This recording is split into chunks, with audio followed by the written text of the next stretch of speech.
আজকে যেটা বানাচ্ছি সেটা যদি তোমরা একদম সঠিকভাবে কোনোদিন বানিয়ে খেয়ে থাকো তাহলে এর প্রেমে পড়বে না, এটা হতেই পারে না। বানাচ্ছি মিষ্টি আলুর রসবড়া। আমি জানি প্রত্যেকেরই প্রিয় মিষ্টি আলুর রসবড়া, আর ওর তো সব থেকে প্রিয়।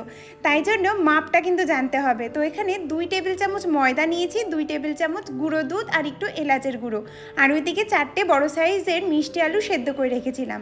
সব কিছু হাত দিয়ে একদম ডোলে ডোলে মেখে নিতে হবে যাতে কোনো রকম দানা না থাকে। এর মধ্যে দিয়ে দিয়েছি হাফ চামচ মতো ঘি।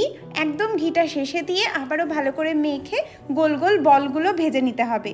এইভাবে বানিয়ে দেখবে মিষ্টি আলুর রসবড়া একদম নরম তুলতুলে। গোল গোল বলগুলো কিন্তু ভেজে নিতে হবে মিডিয়াম টেম্পারেচারে, একদম লোতে ভাজবে না, তাহলে কিন্তু ভেঙে যেতে পারে।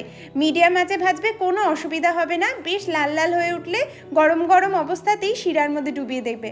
আর 15 মিনিটেই একদম নরম তুলতুলে রসবড়া তৈরি। খেজুরের গুড় মেশানোর পর তার যে কী স্বাদ তা বলা